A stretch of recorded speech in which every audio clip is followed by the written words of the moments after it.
سلام خدمت شنوندگان عزیز، امیدوارم که حالتون خوب باشه. امروز میخوام حقایقی در مورد مردان خیانتکار که نمیدونید رو براتون توضیح بدم. حقایقی درباره خیانت مردها به همسرشون وجود دارد که به احتمال زیاد نمیدانید، پس با ما همراه شوید. حقیقت شماره 1: اغلب مردانی که خیانت می‌کنند همچنان عاشق همسرشان هستند. خیانت مردان به این معنا نیست که دیگر عاشق همسرشان نیستند، بلکه اغلب از وضعیت کنونی خود رضایت ندارند. خیانت معمولاً در زمانی اتفاق می‌افتد که زوجین دارای فرزند هستند و روال زندگیشان یک نواخت شده است.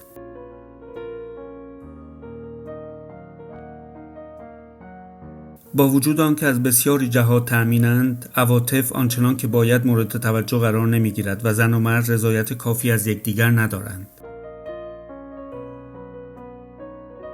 برای اجتناب از این امر، اوقاتی را به بودن در کنار هم اختصاص دهید و برای یکدیگر زمان بگذارید و در این زمان نه در مورد درس فرزند و یا مخارج زندگی، بلکه در مورد عواطف و خواسته‌ها و امید و آرزوهایتان به گفتگو بنشینید. حقیقت شماره 2: مردها اغلب با کسی دوست می‌شوند که با او آشنایی قبلی دارند. خیانت کننده معمولاً دوست خود را در خیابان و یا مهمانی نمی‌جوید، بلکه این شخص اغلب همکار، دوست خانوادگی و یا کسی است که به نحوی با او آشنایی قبلی دارد.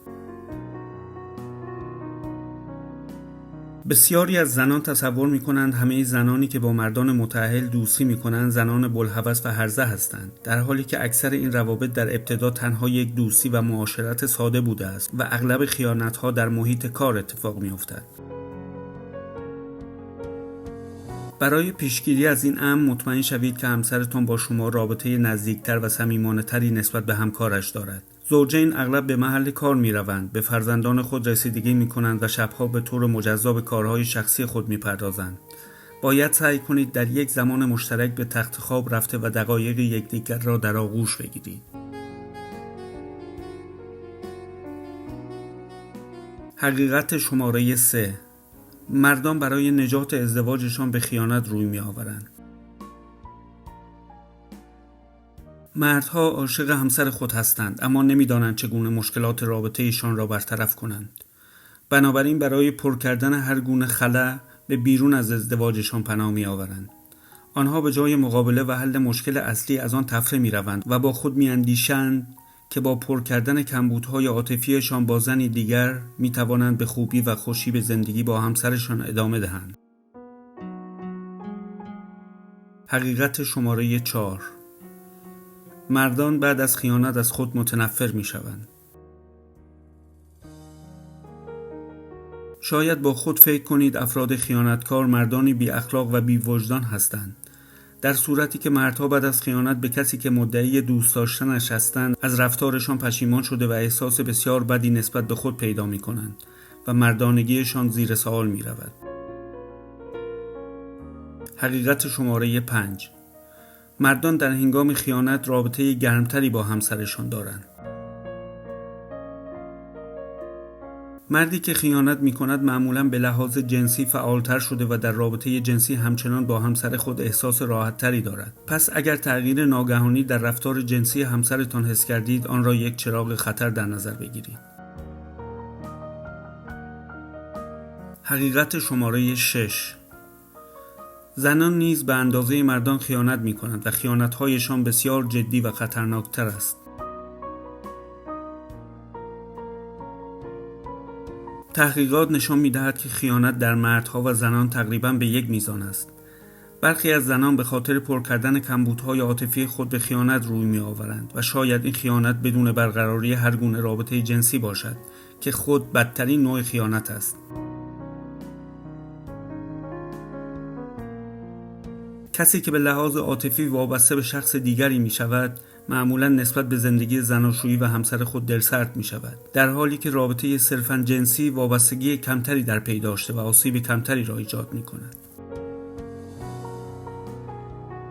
حقیقت شماره 7: اکثر زنان به خیانت همسرشان پی می‌برند. باید بپذیریم که زنان در این مورد حواس بسیار قوی دارند، اما ممکن است به خاطر فرار از شدت آسیب، تحقیر شدن و عواقب پس از آن از پذیرش این واقعیت تفره روند و آن را انکار کنند.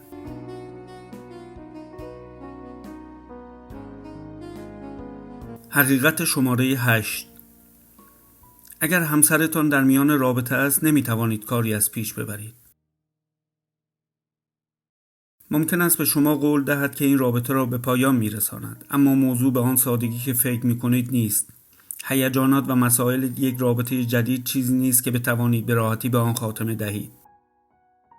به احتمال زیاد این ازدواج به جدایی و یا شکست می انجامد، مگر آنکه همسر شما تصمیم بگیرد به روابطش پایان دهد و یا متوجه شود که هیچ کس را به اندازه شما نمی خواهد. پس بهترین راه حل پیشگیری است. سعی کنید همان همسری شوید که شوهرتان در ابتدا عاشقش شده بود.